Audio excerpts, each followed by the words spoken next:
How to make a sequin flower. With doubled up sewing thread and a fine needle, come up from behind the work. I'm using white thread so you can see what I'm doing. Thread a single sequin and stitch back down into the fabric.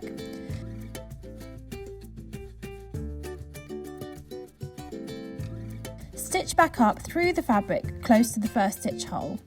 Thread on another sequin and stitch back down. Repeat this process until you have 4 sequins or petals.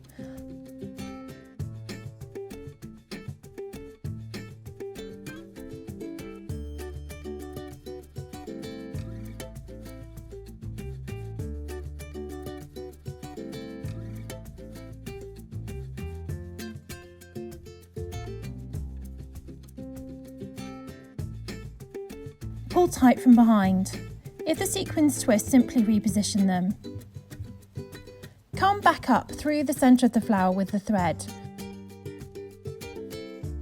For the central stamen of the flower, thread the needle with the seed bead and stitch back down.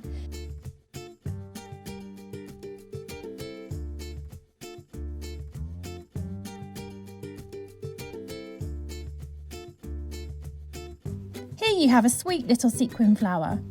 For a great look, match the thread with the fabric colour. You can also add a bit of embellishment to an embroidered flower. To create this flower, watch my embroidered flower video.